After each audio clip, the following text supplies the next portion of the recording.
লাইটটা তো দপদপ করছে কেন? सबको नमस्कार, राम राम और प्रणाम। दोस्तों, आज की जो ये स्टोरी है ना, ये थोड़ी ख़ास है क्योंकि उस जगह के बारे मैंने सुना तो बहुत था किसी टाइम पे। उस प्लेस के बारे में मैंने सुना काफ़ी था, लेकिन मुझे 2022 में वहाँ मौका मिला इन्वेस्टिगेशन करने का। और बड़े ताज्जुब की बात है कि वो जो फुटेजेस मेरे पास जो मैं रिकॉर्ड करके वहाँ से लाया था अपने फ़ोन से, उसका एनालिसिस अभी हाल फिलहाल में ही मैंने किया है, 2-4 दिन पहले। 2025 की बात कर रहा हूँ। तो चलिए बता ही देता हूँ आपको। ये लोकेशन कोलकाता के, आप कह लो, हार्ट में पड़ता है बिल्कुल। ऐसा नहीं है कि कोई वीरान जगह पे। उसके चारों तरफ बिल्डिंग्स, रोड्स हैपनिंग आपको मिलेगी। भीड़ भाड़ वाला इलाका है। उल्टा डांगा आपने सुना होगा, कोलकाता। तो वहाँ पे दक्षिणधारी बस स्टॉप जो है, बिल्कुल उससे 2 किलोमीटर होगा, हार्डली 2 किलोमीटर होगा पैदल का रास्ता। वो प्रॉपर्टी है, मौजूद है या थी, ये तो मैं लास्ट में आपको बताऊंगा किस्सा क्या था, कि कुछ लोगों के मरने के बाद आखिर उस प्रॉपर्टी का हुआ क्या। वहाँ पे डेथ हुए हैं और मोस्टली सुसाइडल डेथ्स हुए हैं, और कुछ लोग उस पर्टिकुलर बिल्डिंग से गिर के भी मरे हैं। ये एक अलग मिस्ट्री है। तो वो जो प्रॉपर्टी पड़ती है, बिल्कुल आप मान के चलो, जो वीआईपी रोड है, कोलकाता का मशहूर वीआईपी रोड, लेक टाउन की तरफ जब कोई जाता है तो उसके लेफ्ट साइड में ये प्रॉपर्टी मौजूद हुआ करती थी। और काफ़ी बड़ा कंपाउंड है, काफ़ी बड़ा कंपाउंड है, जंगल की तरह है बिल्कुल। इवन शाम को 5 बजे भी अंधेरा सा लगेगा अगर आप अंदर जाओगे। ये तो मैंने तब एहसास किया था जब मैं वहाँ गया था। तो अब उसकी स्टोरी एक बार समझ लेते हैं क्या थी प्रॉपर्टी की। देखिए, एक बिल्डिंग हुआ करती थी वहाँ पे पुराने ज़माने में, अंग्रेज़ों से पहले, आज़ादी से पहले, नॉट अंग्रेज़ों से, आज़ादी से पहले। वो बिल्डिंग एक ज़मींदार की थी, और वो ज़मींदार जो है काफ़ी वो बदमाश टाइप का था। लोगों को तंग करना, उनको प्रताड़ित करना, ये सब उसका रहा है, इतिहास रहा है। तो उसे शौक था अलग अलग लड़कियों को अपने पास रखने का, फिजिकल रिलेशन बनाने के लिए। ठीक है। और जो नाम दिया जाता था उस तरह की जो लेडीज़ हुआ करती थी, लड़कियां, बांग्ला में एक टर्म है बाईजी। अब इसको अंग्रेज़ी में मैं कैसे समझाऊं? अंग्रेज़ी में ये कि मतलब रानी का दर्जा तो नहीं था, लेकिन फिजिकल रिलेशन के लिए, और एक नहीं मल्टीपल उनके पास होते थे इस तरह की लड़कियां। तो कोई एक लड़की, उसको वो बहुत ज़्यादा टॉर्चर करता था, बहुत गंदी तरीके से टॉर्चर करता था। उस लड़की ने डिसाइड किया कि एक दिन वो वहाँ से भाग जाए। 1930 के आसपास की ये बात है, 1930। जब वो लड़की, उसने भागने की कोशिश की, उसमें वो नाकाम हो गई, पकड़ी गई, तो ज़मींदार और उसके लोगों ने उसे बहुत गंदी मौत दी। तो वहाँ के लोकल्स इस बात को ये कहते हैं कि मरते वक्त उस लड़की ने श्राप दिया कि यहाँ जो कुछ भी है इसके आसपास सब बर्बाद हो जाएगा। उसके कुछ टाइम बाद, कुछ समय के बाद इस हादसे के, आपको देखो पता होगा कि बंगाल एक बहुत बड़ा हब रहा है जूट इंडस्ट्री का। इवन अलोन कोलकाता के अंदर ही कितने सारे ऐसे फैक्ट्रीज आज तो हैं ही, और पहले के भी हैं, ब्रिटिशर्स के टाइम के फैक्ट्रीज हैं, या तो जो बंद हो चुके हैं या जो चल रहे हैं। तो एक काफ़ी बड़ा जूट मिल कंपाउंड हुआ करता था, काफ़ी बड़ा। और वो ज़मींदार की जो कोठी थी, हवेली कह लो आप, मैं कोठी कह रहा हूँ, हवेली कह लो, मैं घुमाऊँ, बहुत बड़ा है वो उसके साथ लगता था, वो एरिया बिल्कुल एडजेसेंट में था, बगल में। एक दिन ऐसा होता है कि उस मिल कंपाउंड में, जूट मिल कंपाउंड में आग लग जाती है, और बहुत सारे वर्कर्स को अपनी जान से हाथ धोना पड़ता है। इस इंसिडेंट के बाद उस जूट मिल कंपाउंड को सील कर दिया गया, उसको बंद कर दिया गया और कुछ टाइम के बाद से फिर लोगों का वहाँ पे आना जाना भी कम हो गया। रीज़न ये था कि लोगों ने कंप्लेन किया कि यहाँ कुछ चीखें सुनाई देती है शाम के बाद। कुछ लोगों को तो दोपहर में भी एहसास हुआ उस जगह पे कि चीखें सुनाई देती है, किसी के चलने की आवाज़ आती है, कोई दिखता है, शैडो दिखता है, जैसे एक अमूमन भूतिया प्लेस में जो लोगों का एक्सपीरियंस होता है।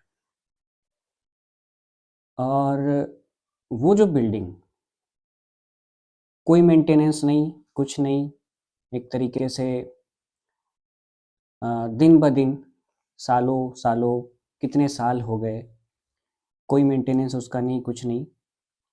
और वो जैसे पुरानी बिल्डिंग्स होती थी ना, पुराने ज़माने की बिल्डिंग्स, बिल्कुल उस तरह। और वहाँ पे तो मैंने खुद देखा है कि कुछ जो पेड़ थे ना, पीपल के और कुछ और, वो पेड़ इतने सॉलिड थे, इतने घने थे कि एक पेड़ लग रहा था कि शाम के 5 बजे भी ना, इतने पत्ते हैं ना उसके अंदर कि उस आसपास के एरिया को अंधेरा कर दे रहा था। पेड़ होना अच्छी बात है, मैं आपको बता रहा हूँ। बहुत ही छोटी सी जगह में इतना ज़्यादा ग्रीनरी ना, ये आपने मैप में भी देखा होगा। कि वो एरियल है, उतने पास भी नहीं, उतने ज़्यादा मतलब बिल्कुल क्लोज विसिनिटी से तो वो नहीं है, लेकिन फिर भी आपको आइडिया लग गया होगा कि हाँ बहुत घना है वहाँ पे सब कुछ। तो मुझे मौका मिला था वहाँ इन्वेस्टिगेशन करने का। एक टीम है बंगाल में, DOS, detective of supernaturals, और ये बड़ा ही जाना माना टीम है बंगाल का। इसको चलाते हैं मिस्टर देवराज। उन्होंने बुक्स भी लिख रखे हैं पैरानॉर्मल के ऊपर और उनका अच्छा खासा एक्सपीरियंस है। तो मैं कोलकाता गया था तो उन्होंने मुझे इनविटेशन दिया था कि राज भाई आप भी इन्वेस्टिगेट कीजिए इसमें हमारी टीम के साथ। उनके टीम के जो इन्वेस्टिगेटर्स थे, युवराज, राज, एक तो युवराज, एक राज सिमलाई। राज सिमलाई के साथ बहुत कुछ वहाँ पे हुआ था और युवराज एक अच्छे इन्वेस्टिगेटर, मैंने देखा कि अच्छी इन्वेस्टिगेशन वो करते हैं डेडिकेटेड होकर के। और वहाँ पे बहुत कुछ हुआ। ये जून 2022 की बात है। उस वक्त मैंने बैगुन कुदार जस्ट कंप्लीट ही किया था न्यूज़ 18 के लिए इन्वेस्टिगेशन, और एक सप्ताह के बाद मैं कोलकाता गया था। गया तो था अपने काम से, लेकिन हाँ मुझे मौका मिला वहाँ इन्वेस्टिगेट करने का। काफ़ी कुछ मिला, वो विजुअल्स मैं आपको इसमें दिखाऊंगा इस वीडियो में। जहाँ मुझे बोलने की ज़रूरत पड़ेगी मैं बोलूँगा, क्योंकि वो ना बिल्कुल अनप्लैन्ड इन्वेस्टिगेशन था मेरे लिए। मेरे पास कुछ खास इक्विपमेंट भी नहीं थे, मेरे पास खास क्या, मेरे पास इक्विपमेंट थे ही नहीं। मैं तो बस एक बैग लेकर के गया था वहाँ पे कुछ काम से। मैं इस मूड से नहीं गया था कि इन्वेस्टिगेट मुझे करना है। उनकी टीम के पास था, उससे हमने कुछ काम चलाया था। तो कुछ फुटेजेस मैंने रिकॉर्ड किए थे अपने फ़ोन पे। अब उसका एनालिसिस मैंने अभी इधर किया है, 2 3 4 5 दिन पहले, और मैं चौंक गया कि पहले क्यों नहीं किया था। इतना कुछ दिखा है उसमें, इतना कुछ कैप्चर हुआ है कि अगर वो आसपास के लोग वहाँ पे वो कह रहे थे कि नहीं यहाँ पे कोई प्रॉब्लम है, यहाँ ऐसी आवाज़ें आती है, ये भूतिया है, आई डोंट थिंक वो किसी एंगल से गलत थे। पिछले 3 4 सालों में वहाँ पे कई हादसे भी हुए हैं। पहले तो एक वो सुसाइडल पॉइंट भी बनता जा रहा था, लोगों को एकांत चाहिए सुसाइड करने के लिए, गए वहाँ पे, फांसी लगाया, बात ख़त्म, खेल ख़त्म हो गया उधर। दूसरी चीज़ ये है कि कुछ लोग वहाँ पे जाते थे असामाजिक तत्व किस्म के लोग, एंटी सोशल एलिमेंट्स, कुछ भी नशा करने या उनका कोई क्राइम करने का आगे मूड होगा। उसमें बहुत लोगों की डेथ हुई है वहाँ पे। कैसे हुई है? वो स्ट्रक्चर इतना मतलब ऐसा हो गया था ना कि कभी भी गिर सकता है, ऐसा था। इवन मैं भी जब सीढ़ियाँ चढ़ रहा था ना ऊपर, हाँ 3 फ्लोर तक था, और बीच में तो ऐसी ऐसी जगह थी कि पैर रखने में लग रहा था कि कहीं ये नीचे ना चला जाए। और जिस दिन हमने इन्वेस्टिगेट किया था, हमारे पास लोगों की संख्या अच्छी खासी थी। और मैंने भी ये देखा कि इतने बड़ा एरिया है, चलो इससे फ़र्क नहीं पड़ता है, बहुत सारे लोग हैं, बाँट देते हैं, कुछ इधर, कुछ इधर, कुछ इधर। और 2-2 टीवी टीम भी थी, एक तारा न्यूज़ वेस्ट बंगाल की, कोलकाता की, और दूसरी टीवी 9 बांग्ला। डॉस की टीम के लोग तो वहाँ पे कई बार जा चुके हैं पहले। मेरे सामने की जो वहाँ पे घटना है, मैं आपको बताता हूँ। उनके पास गोप्रो कैमरा था। गोप्रो कैमरा का अपने आप हैंग हो जाना रिकॉर्ड करते-करते उस जगह पे। राज सिमलाई का उसकी तबीयत ख़राब हो जाना।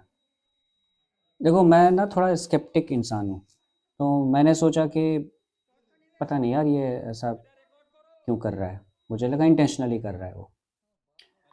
लेकिन मैं यहाँ गलत था। जब मैंने उसके हाथ को पकड़ा था, ऑलमोस्ट ही वाज़ अबाउट टू फेंट, बेहोश लग रहा था, बेहोश हो चुका है वो या होने वाला है। जब मैंने उसके हाथ को पकड़ा था, तो उसका पल्स रेट बहुत हाई था नॉर्मल से। ये सजेस्ट करता है कि उसका हार्ट बीट जो है बहुत तेज़ हो चुका था। और बहुत अ, पसीना, उसे काफ़ी पसीना आ रहा था। तो ये सारी चीज़ों का एक साथ होना, उधर दूसरी जगह पे युवराज इन्वेस्टिगेशन कर रहे थे, डॉस वाले, डॉस के लीड इन्वेस्टिगेटर हैं वो। उनका जो टॉर्च है, टॉर्च लाइट, फ्लैश लाइट, उनका अपने आप ऑन हो जाना, टॉर्च लाइट का, उस जगह पे। लेकिन वो प्रॉपर इन्वेस्टिगेशन कर रहे थे। देखो, ये शायद ही आपने यूट्यूब पे देखा होगा टॉर्च लाइट का ऑन हो जाना या किसी इस तरह की चीज़ों का। जैसे हम K2 वगैरह इस्तेमाल करते हैं तो आपको नॉर्मल लगता होगा कि हाँ, लेकिन टॉर्च का नहीं, ये होता है। फ्लैश लाइट का यूज़ काफ़ी पहले से होता है पैरा इन्वेस्टिगेशन में, और ये ऑन हो सकता है, डिपेंड करता है उस पर किस तरह का स्विच है। अगर मैकेनिकल स्विच है तो थोड़ा सा टफ होगा, लेकिन अगर उसका स्विच इलेक्ट्रॉनिक स्विच है उसमें, तो वो इजी होगा। इलेक्ट्रॉनिक स्विच कहने का मतलब मेरा है कि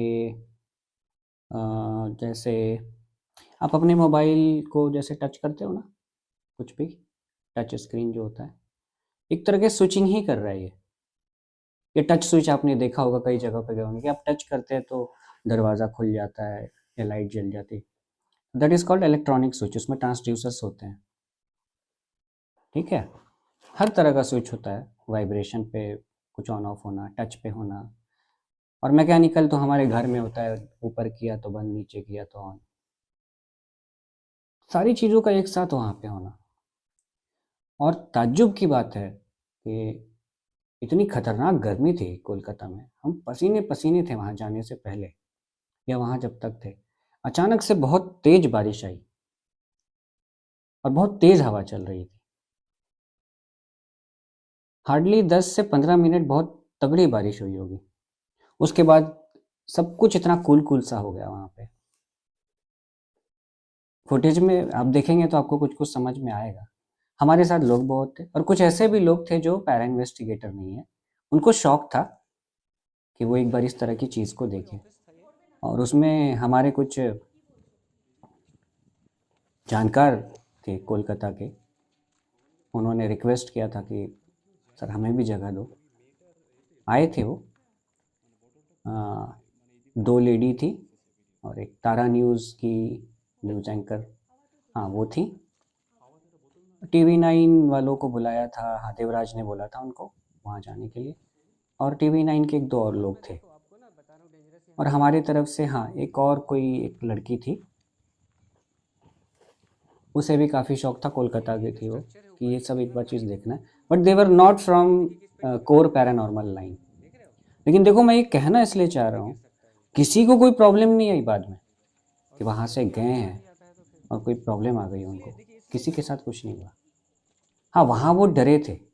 और देखो ऑब्वियस है, जिसका कोई लेना देना नहीं इन चीज़ों से, वो ऐसी जगह पे जाता है, ऐसी स्टोरी सुनता है और वीरान होता है।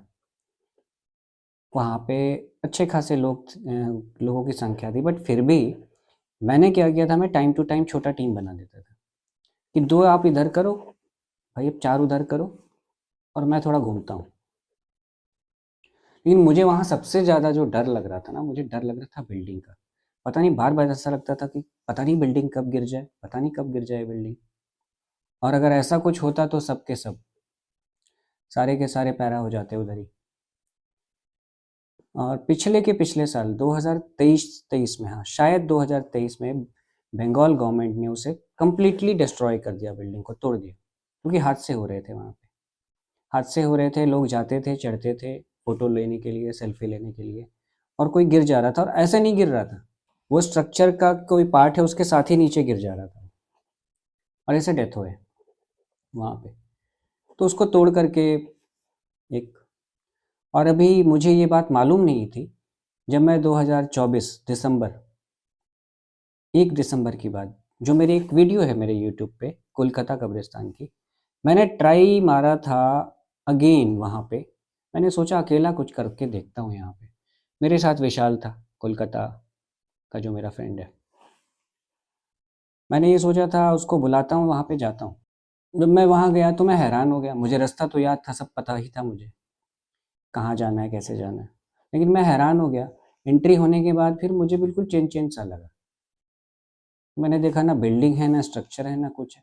फिर थोड़ा आगे बढ़ा तो दिखाई दिया कि कुछ नए नए स्ट्रक्चर्स वगैरह बन गए वहाँ पे, और लोग थे वहाँ। आज भी अगर वहाँ कोई जाता है तो लोग मिलेंगे। फिर किसी ने बताया कि नहीं, ये गैरेज पर्पस से, कुछ स्टोरेज पर्पस से यूज़ होगा। और वहाँ पे बहुत सारी गाड़ियों की पार्किंग थी, बड़े बड़े गाड़ियाँ जैसे बसेस, ट्रक्स, जिनको टाउन में जनरली अलाउड नहीं होता है कहीं पे वो पार्क कर पाए, बहुत बड़ी जो कमर्शियल गाड़ियाँ होती हैं।